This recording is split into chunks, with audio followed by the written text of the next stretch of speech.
It's election time, so every candidate here in Iowa wants us to believe they're the William Wallace of gun rights. But once they're in office, most of them act more like Corporal Upham. Well, guys, it's been decades since Iowa's had a real open seat primary in the race for governor. 2010 really just didn't count, and gun voters remain one of the top most coveted voting blocs in the state. So this is our time to be choosy and drill down on these candidates, because this race will obviously shape the future of gun rights in our state for years to come. So Iowa gun owners issued our candidate survey to each of the 5 men running for the GOP nomination for governor. Our goal of the survey, going back for almost 20 years now, has always been the same thing: to get the candidates to put their views on our gun rights in writing. You know, everyone's a pro-gun champion at election time, don't you know? I mean, heck, even Democrat Rob Sand is bragging to Iowans how he owns 2 SIG handguns. So the survey is designed to separate cheap campaign throwaway lines versus a real commitment to our Second Amendment.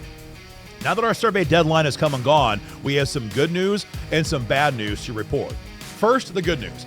All 5 candidates vying for the GOP nomination completed their gubernatorial survey 100% pro-gun. Zach Lane, and man, of all the IGO folks I'm hearing from these days, everyone's talking about Zach Lane right now. He surveyed 100%. Adam Steen surveyed 100%. Randy Feenstra surveyed 100%. So did Brad Sherman and Eddie Andrews. They all surveyed 100%, and they all vowed in writing to defend the Second Amendment. That's just the power of the gun vote here in Iowa. It's the power of the members of Iowa gun owners. Everyone knows if you won't tell gun owners where you stand, you're going to have a pretty hard time in Iowa politics, especially in a GOP primary. You can see all these surveys and many more on our website right now under our elections tab. But there's always been a risk when it comes to surveying candidates. And the risk is pretty clear. How do we know if they mean what they say? What if a candidate surveys just to fool gun owners, then votes against us once safely in office? It's always been a risk, and that's why we always compare a candidate's words with their actual deeds.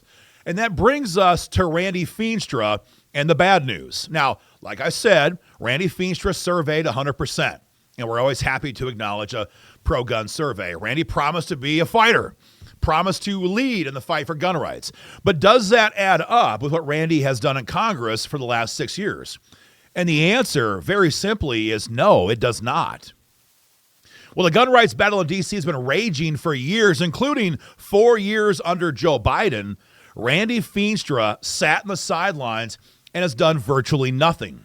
He was too scared to co-sponsor H.R. 221 to abolish the ATF. He's been too scared to co-sponsor H.R. 335 to repeal the National Firearms Act. He's been too scared to co-sponsor H.R. 645, National Constitutional Carry.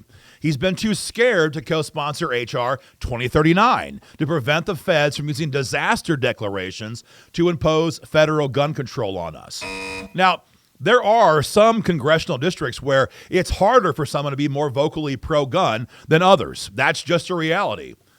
But we all know the 4th congressional here in Iowa dang sure isn't one of them. I grew up in this district in Osceola County. This is gun country. Most of the Second Amendment leaders that we've had in Des Moines over the last 20 years came from the 4th congressional district.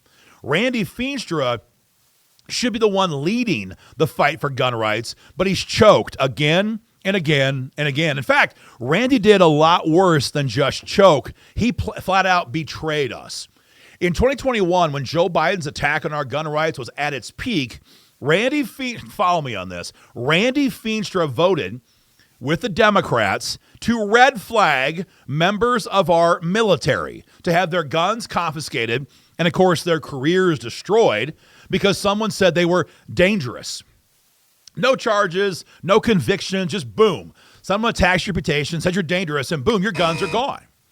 Don't believe me? That's fine. Look it up for yourself. That's H.R. 4350, roll call number 293, September 23, 2021. Now, this was almost unbelievable.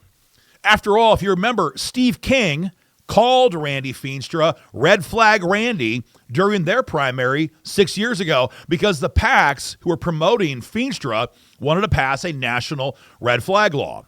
We were worried about that, so we asked Randy about red flags in his 2020 survey.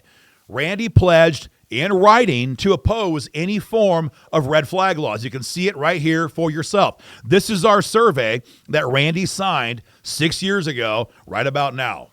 And then almost immediately,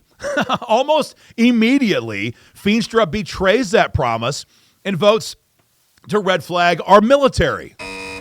It was incredible.